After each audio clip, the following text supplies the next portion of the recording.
Olá, seja bem-vindo ao Mulheres Lendo Juntas. Eu sou Lorena e estou lendo com vocês o livro Amar para Sobreviver, Mulheres e a Síndrome de Estocolmo Social, da Dee Graham.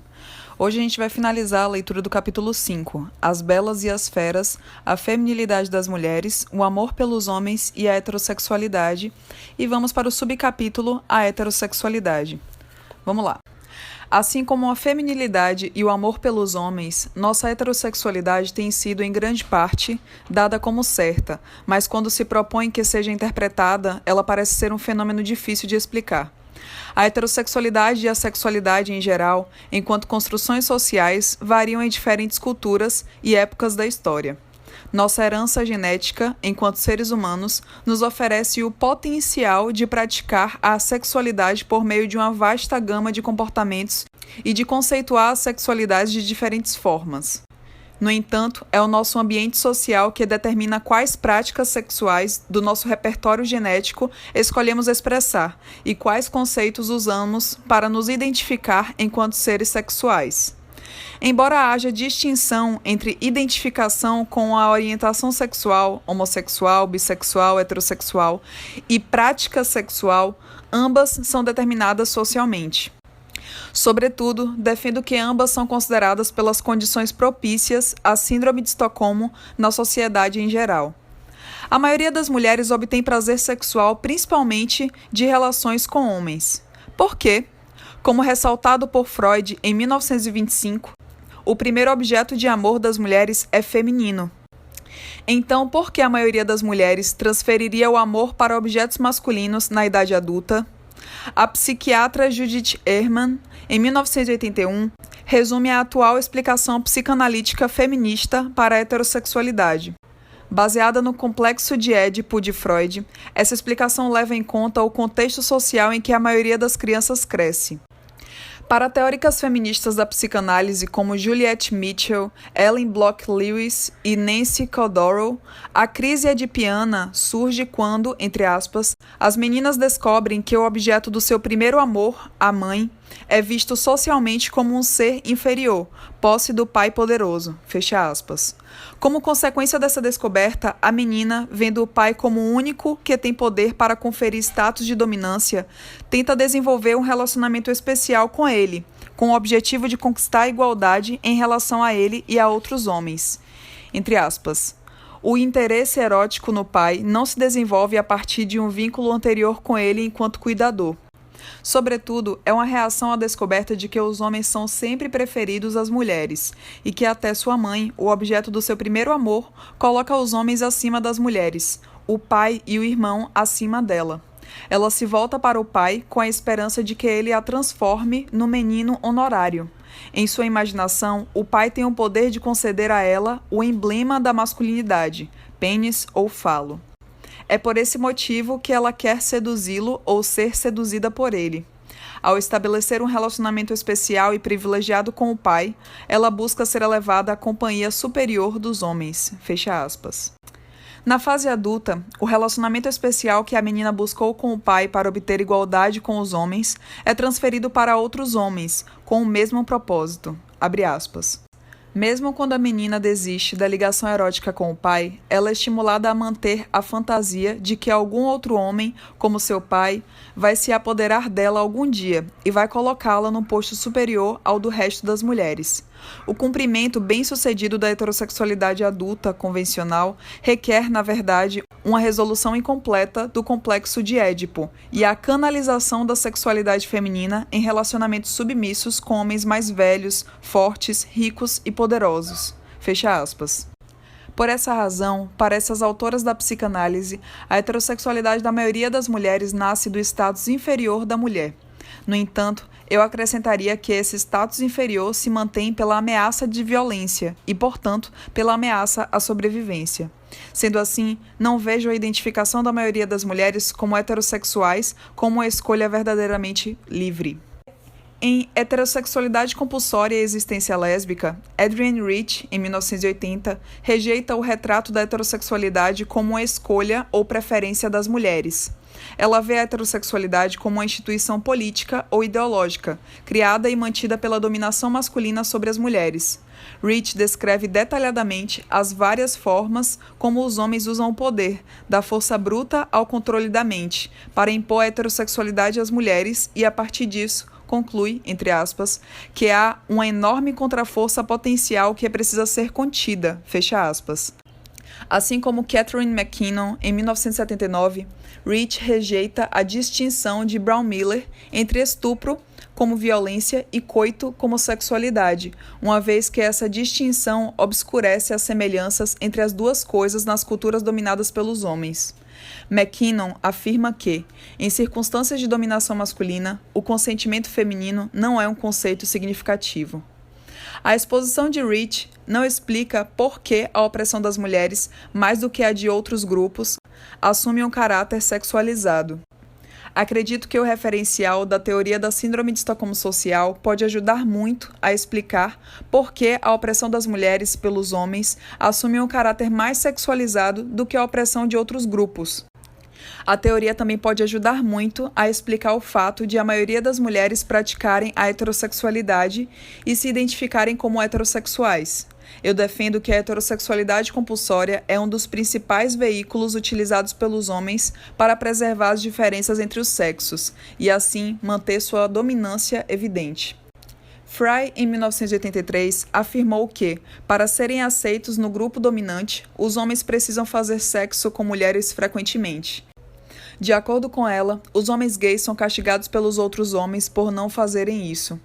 Os homens devem estabelecer a dominância masculina através do sexo.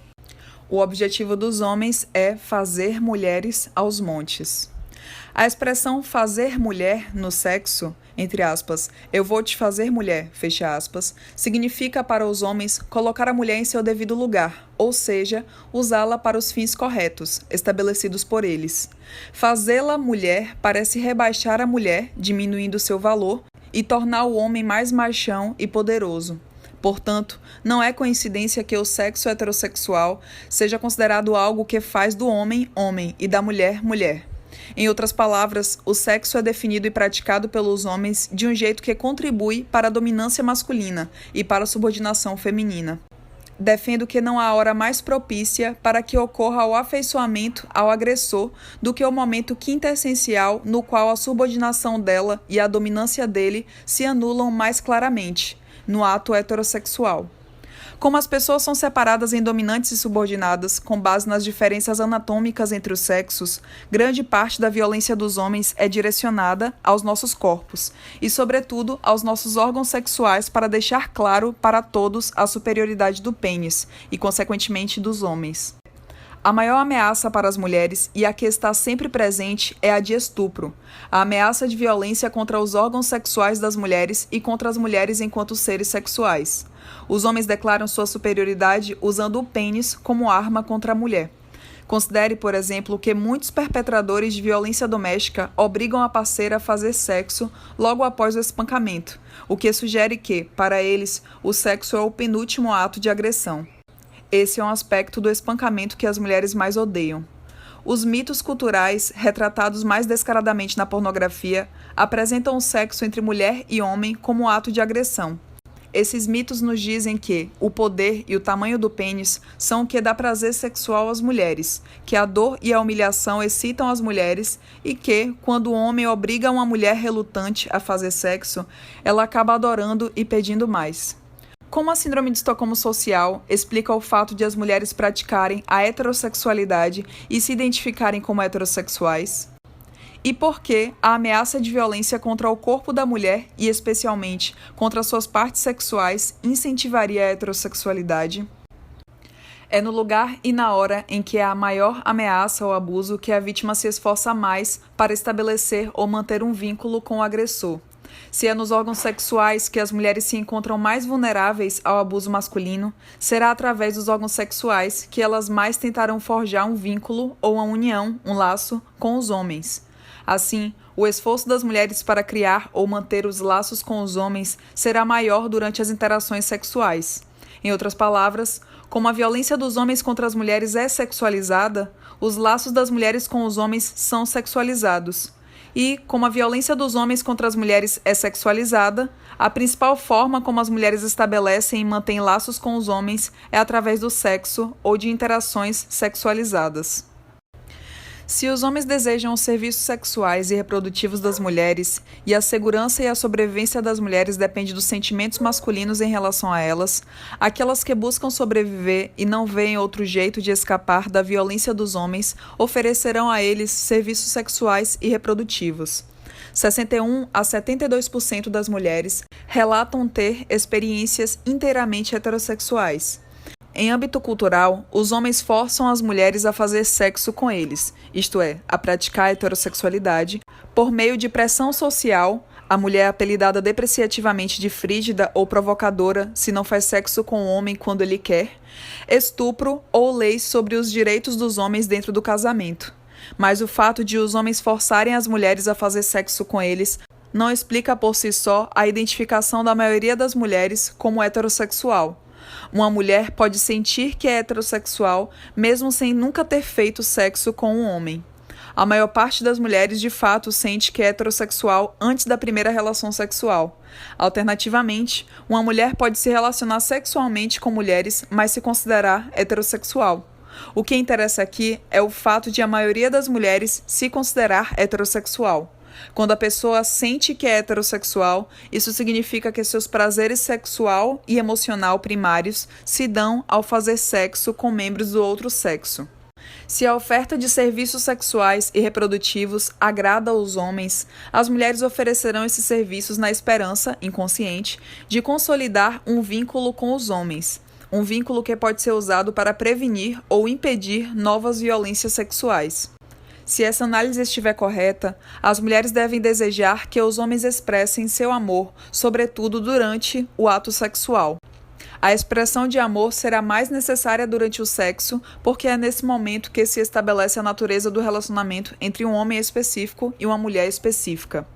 Para fazer sexo com um homem, a mulher precisa sentir que ele se afeiçoou o suficiente para não ser violento com ela, ou para que seja possível convencê-lo a parar, caso ele se torne violento. Essa é uma das razões pelas quais a expressão de amor durante o sexo é tão almejada pelas mulheres. Curiosamente, muitas mulheres relatam que o sexo é o único ou o principal momento em que os parceiros são sensíveis ou amáveis com elas. Sendo vítimas do terror masculino, a maioria de nós faz o que pode, ou o que deve, para assegurar que os homens continuem sendo bondosos conosco. Se a gentileza masculina se manifesta principalmente durante o sexo, a maior parte das mulheres vai querer fazer sexo com os homens e com frequência. Na verdade, como a sobrevivência depende da gentileza masculina, se os homens a expressam na cama, as mulheres se sentem fortemente compelidas a fazer sexo com eles, ainda que o sexo normal se assemelhe ao estupro em vários aspectos. Quando praticado com carinho e sem violência, o sexo com o homem proporciona às mulheres adultas o sentimento de domínio sobre a exploração sexual. Quando a gentileza não está presente no sexo, é provável que ele seja vivenciado pelas mulheres como, simplesmente, mais uma forma de violação masculina. Lembre-se que, em circunstâncias de terror, as vítimas se sentem extremamente gratas por pequenas demonstrações de gentileza da parte do agressor. Se um homem expressa o amor para uma mulher durante o sexo, justo quando as partes do corpo responsáveis por seu pertencimento ao grupo subordinado, mulher, e mais sujeitas à violência masculina estão expostas, e ela se sente mais vulnerável, a mulher tende a se sentir extremamente grata e se afeiçoar. Por isso, as mulheres são menos propensas do que os homens a separar amor e sexo. E as expressões de amor durante o sexo tendem a criar vínculos mais intensos nas mulheres do que nos homens. Se o homem for bondoso com a mulher durante o sexo, a mulher se afeiçoará ao lado bom dele e negará o lado violento. Considere que as mulheres negam que a pornografia, o estupro, o incesto e o assédio sexual as fazem sentir raiva dos homens. Em outras palavras, ela acreditará que ele é diferente dos outros homens, incapaz de ser violento com ela ou com outras mulheres. Ou ela passará a acreditar que os homens, enquanto grupo, não são assim tão violentos. Essa distorção cognitiva ajuda a mulher a se sentir mais no controle e menos impotente. Nós, mulheres, negamos sentir raiva dos homens e nos afeiçoamos ao lado bom ou gentil deles, que conhecemos nas interações sexuais ou românticas, o que inclui relação sexual. No ímpeto de encontrar um homem que não nos violará sexualmente e que nos protegerá das tentativas de violação dos outros homens, as mulheres que encontram um homem desse tipo se esforçam para que ele continue sendo um protetor e não um violador. Para atingir o objetivo, permanecemos hipervigilantes às necessidades dos homens, especialmente às necessidades sexuais. Boa parte da mensagem que a mulher tenta transmitir ao homem é que ele é especial. Ele é o único homem que será autorizado a compartilhar esses momentos, fazer o que quiser com ela. Ele é o único homem com quem ela escolhe fazer sexo. Ainda que o sexo seja marcado por violência ou insinuações de violência, ela tenta comunicar a ele que ele é especial. Ela só escolhe fazer isso com ele. Dessa maneira, ela almeja que ele a trate como se ela fosse especial, que ele veja valor nela, apesar dos sentimentos dele em relação às mulheres em geral. Dessa maneira, ela também pede ajuda dele para garantir que não seja violada por nenhum outro homem. A posição desse homem perante os outros homens é importante para a segurança da mulher. Se o homem tem recursos físicos, financeiros, intelectuais, etc., para impedir que outros homens sejam violentos com ela, ou para assegurar que eles nunca mais sejam violentos com ela, sua sensação de segurança e sua segurança efetiva aumentam. É por isso que é importante para nós, mulheres, enquanto vítimas de terror, nos alinharmos a homens que tenham algum tipo de poder. Como os homens sentem que as mulheres existem para a gratificação sexual masculina e os subordinados, mulheres, adotam a perspectiva dos dominantes, homens, com o tempo, nós, mulheres, passamos a sentir que existimos para o prazer masculino. Perdemos completamente a noção de que nossos corpos existem para nós, ou seja, para o nosso próprio prazer. Para agradar os homens, as mulheres usam vestidos justos ou outras roupas provocantes. Posam para revistas como a Playboy, competem em concursos de beleza julgados principalmente por homens, fazem sexo casual ou até sexo com o marido quando não desejam fazer, etc. O que excita os homens é que eles sentem que essas mulheres querem ser as subordinadas sexuais deles. Entre aspas, eu sou tão bom, tão homem, que ela quer ser dominada sexualmente por mim. Ela quer que eu use o que eu tenho de homem para dominar o que ela tem de mulher. Fecha aspas. Ao fazer essas coisas, nós, mulheres, aprendemos que podemos ter poder sobre os homens porque eles desejam ter mulheres que querem ser dominadas por eles. É nesse momento que os homens mais se sentem homens, que eles mais se sentem dominantes. Além disso, como eles gostam de que as mulheres façam essas coisas, as mulheres dizem gostar de fazê-las. As exceções são as mulheres que enxergam a violência ou a ameaça de violência inerente a tais atividades. Como os homens querem os serviços sexuais das mulheres somente para si e sentem que a sexualidade entre mulheres rouba algo que é deles, tornam a heterossexualidade compulsória para as mulheres. O resultado disso é que as mulheres veem os parceiros sexuais como bons e as parceiras sexuais como ruins para elas. Mas a heterossexualidade compulsória para as mulheres significa mais do que simplesmente determinar que as mulheres devem fazer sexo com homens e não com mulheres. Significa também que elas devem fazer sexo com os homens independentemente do quão mal eles tenham nos tratado. Considere, por exemplo, a vítima de estupro que é pressionada a voltar para os homens sexual e afetivamente, com comentários como "Você odeia todos os homens agora?", implicando que sentir raiva dos homens enquanto grupo, ou de qualquer outro homem afora o estuprador, é inaceitável. Considere também as várias maneiras por meio das quais nos é comunicado que devemos fazer sexo com nossos maridos, por padres, terapeutas sexuais, médicos de família ou nossas próprias mães. Decidir se afastar dos homens ou não fazer sexo com eles porque eles são fisicamente violentos com as mulheres não é opção considerada legítima. Imagine a reação das pessoas se você dissesse que iria parar de fazer sexo com homens e que iria se desligar deles porque eles são violentos com as mulheres. Escolher abandonar os homens simplesmente porque eles não se relacionam conosco de maneira mutuamente fortalecedora é visto como uma heresia. Lembre-se de que costuma ser difícil para as pessoas distinguir entre estupro e sexo, o que fica evidente nos processos judiciais envolvendo alegações de estupro. E frequentemente as mulheres e os homens interpretam sexo e estupro de jeitos diferentes. Mais especificamente, os homens costumam ver sexo onde as mulheres veem estupro. E muitas vezes, pessoas do mesmo sexo discordam sobre ter ocorrido estupro ou só sexo. O entendimento do próprio indivíduo sobre algo que aconteceu com ele pode oscilar. Em outras palavras, há uma grande confusão em relação ao sexo, quando é só sexo e quando é mais do que só sexo, estupro, em culturas dominadas por homens. Essa confusão existe porque, nesse tipo de cultura, os homens definiram o sexo como um ato no qual a dominância masculina é expressa normativamente. Essa confusão existe porque o sexo ocorre no contexto de violência sexual masculina contra as mulheres. Como o sexo ocorre nesse contexto violento, elementos do estupro podem ser encontrados até mesmo no sexo entre parceiros extremamente amorosos e confiáveis.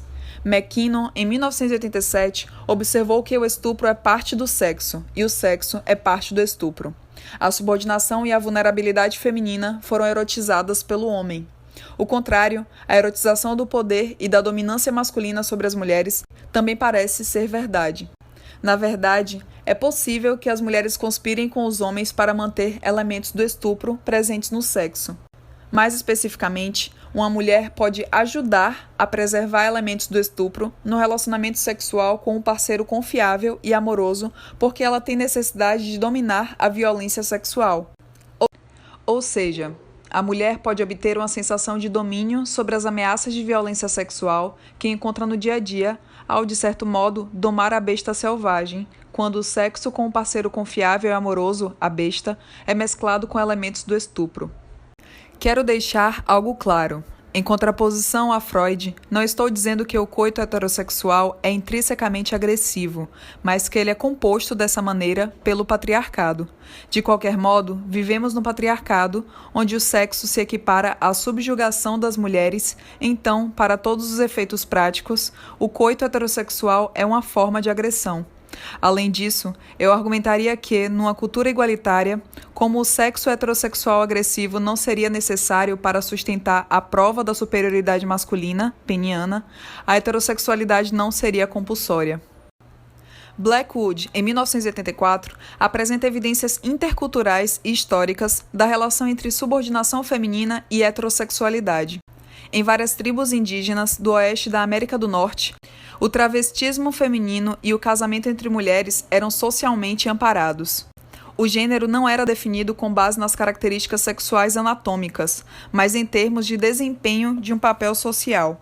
Existiram modos de produção e de relacionamento igualitários entre homens e mulheres. Conforme aumentou o contato das tribos com os colonizadores brancos e os homens, mas não as mulheres, começaram a ficar ricos através do comércio e das guerras, elas passaram a ser vistas como inferiores dentro das tribos e sua heterossexualidade se tornou compulsória.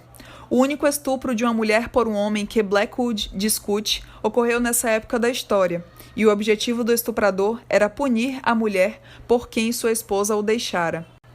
Tal como no caso do amor, não estou defendendo que, se pudessem realmente escolher, uma escolha feita numa cultura livre da ameaça de violência masculina contra as mulheres não desenvolveriam uma identidade heterossexual.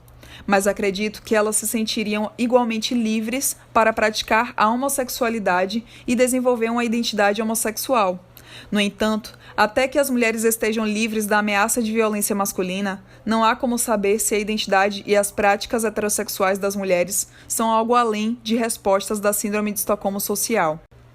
Essa conceituação de heterossexualidade feminina suscita várias questões.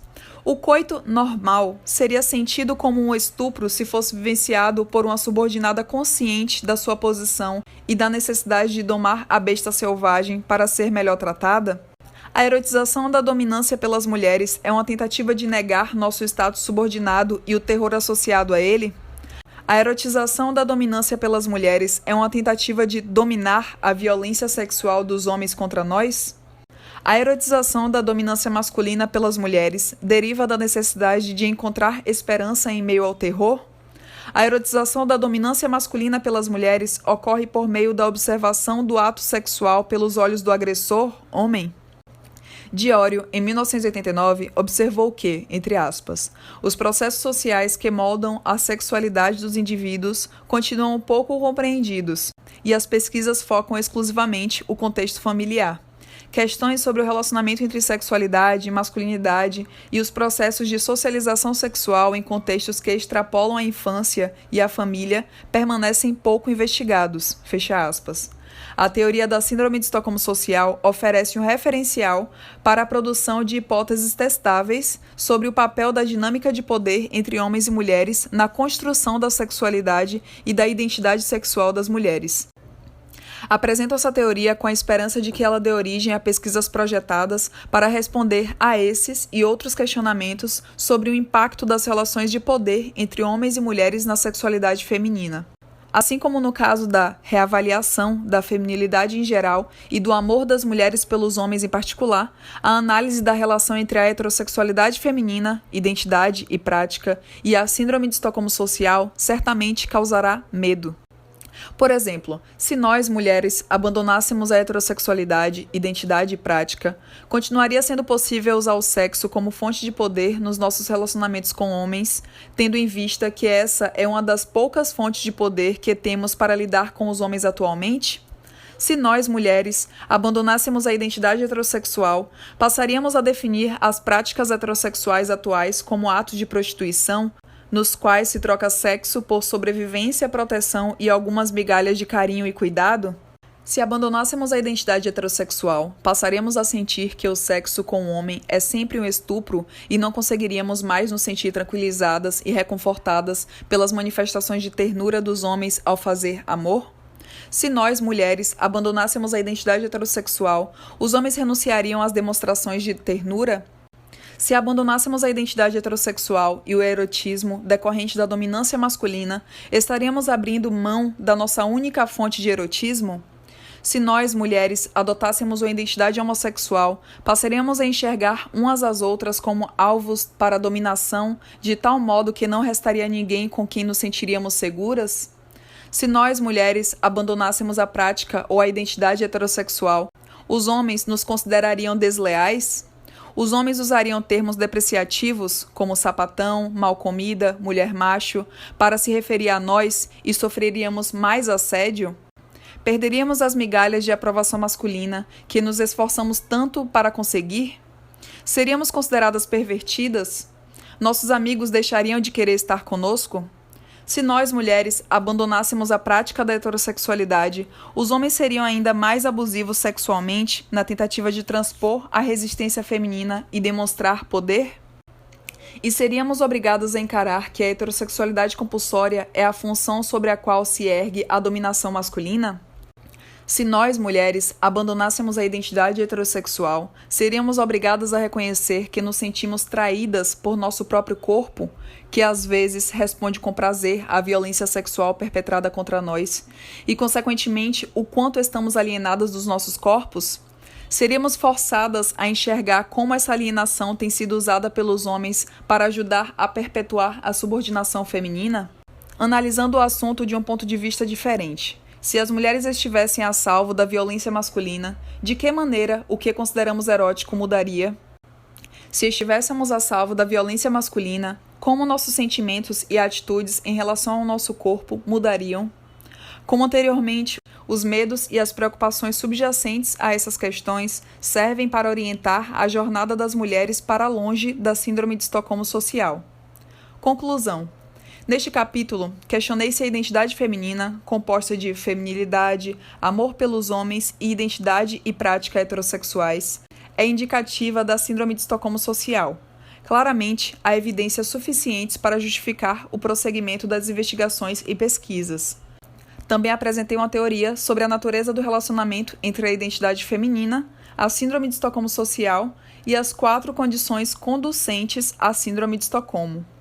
Em resumo, defendi que a feminilidade, o amor pelos homens e a identidade e a prática heterossexuais das mulheres são estratégias de sobrevivência observadas em circunstâncias de terror, circunstâncias caracterizadas pelos 4 precursores da Síndrome de Estocolmo: ameaça à sobrevivência, impossibilidade de fuga, isolamento e bondade. Além disso, foram levantados questionamentos motivados pelo medo que as mulheres têm de abandonar a feminilidade, o amor pelos homens e a identidade e a prática heterossexuais. Questionamentos a que devemos responder se quisermos romper com a síndrome de Estocolmo social nas nossas relações com homens. Esses questionamentos expõem as forças que preservam a identidade feminina, perpetuando assim a dominação masculina. Para expor essas forças, as perguntas servem de diretriz para a libertação das mulheres.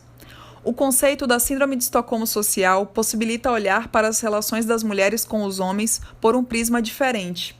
Em vez de celebrar a feminilidade e, consequentemente, glorificar a reação das mulheres à opressão, esse conceito nos possibilita enxergar a feminilidade como uma postura adotada por um grupo oprimido, visando a sobrevivência.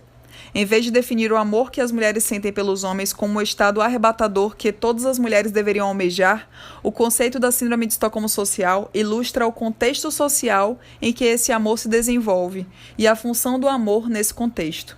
Em vez de aceitar a heterossexualidade da maioria das mulheres como algo determinado pela biologia, esse conceito identifica a sexualidade das mulheres como o campo de batalha para o estabelecimento e a manutenção da dominação masculina. Ele nos faz perceber que as mulheres, enquanto grupo, precisam encontrar sozinhas um jeito de escapar dessa situação, tal como as vítimas de violência doméstica são obrigadas a fazer. Os homens não vão salvar as mulheres da tirania masculina. Numa cultura patriarcal, há 4 perguntas centrais que as mulheres devem se fazer. 1. Sobreviver é suficiente? 2. A feminilidade, o amor pelos homens e a heterossexualidade estão atingindo tudo o que precisamos atingir? 3. Seus benefícios superam os custos? 4. Se decidirmos que queremos continuar nessa direção, quais são as vantagens e as desvantagens de termos consciência da função dessas coisas nas nossas vidas? Eu, a autora, tenho várias outras perguntas. Se os homens não perpetrassem violência contra as mulheres ou as ameaçassem e o patriarcado não existisse, nós teríamos tamanha necessidade de sermos apreciadas por eles? Nos esforçaríamos tanto assim para conquistar a estima deles? Amaríamos os homens de um jeito diferente do que amamos agora, a natureza do amor? Amaríamos as mulheres de um jeito diferente se esse amor não ameaçasse os homens? Como nos enxergaríamos se deixássemos de pressupor a existência da feminilidade, do amor pelos homens e da heterossexualidade? Nossos sentimentos em relação aos nossos corpos seriam os mesmos? Como seria enxergar as outras mulheres e a nós mesmas pelos nossos próprios olhos e não pelos dos homens? Até que a violência contra as mulheres deixe de existir e as mulheres se sintam seguras com e a salvo dos homens, é impossível dizer se a feminilidade, o amor pelos homens e a identidade heterossexual são algo além de reações de sobrevivência. Lembre-se de que a identidade feminina não é sinônimo de identidade da mulher, exceto em circunstâncias de terror perpetrado pelos homens contra as mulheres. Olhando esse assunto por outro ângulo, a feminilidade, o amor pelos homens e a heterossexualidade das mulheres são tentativas de resolver a opressão individualmente, mesmo que essas soluções individuais sejam adotadas por um número enorme de mulheres. Seria possível para as mulheres acabar com a opressão se unindo, em vez de empregando soluções individuais? E como seriam essas soluções coletivas? Deveríamos nos juntar à iniciativa de Eleanor Smill para eleger mais mulheres na política, para que tenhamos uma voz no legislativo para controlarmos o país e assim nossas próprias vidas? Ou deveríamos seguir as recomendações de Sonia Johnson e exorcizar o patriarcado ou a opressão internalizada da nossa mente, pois o fortalecemos quando resistimos? Ou procuramos outras alternativas? No capítulo seguinte, usaremos nosso entendimento da Síndrome de Estocolmo e das condições que a propiciam para procurar soluções para a maior questão suscitada pelas condições até agora. Como as mulheres podem romper com a Síndrome de Estocolmo social? E com isso eu finalizo a leitura desse capítulo. Eu agradeço a todas as apoiadoras que estão apoiando o canal e se você quiser se tornar uma apoiadora, existe o apoia.se/Mulheres Lendo Juntas, assim como o Pix mulhereslendojuntas@gmail.com. Lembrando que se vocês fazem compras na Amazon, vocês podem utilizar meu link, que uma pequena porcentagem vai para o canal. E caso você queira apoiar com R$10 ou mais, você pode selecionar um livro feminista de autoria feminina para estar gravando a leitura que eu editarei e postarei nos agregadores de podcast. No Linktree do perfil, existe a Biblioteca Lendo Juntas, que é um acervo virtual com diversos materiais escritos por mulheres, assim como curtas, filmes, documentários, que também estão disponíveis de forma gratuita no Libreflix e no YouTube. É isso, até a próxima, tchau, tchau.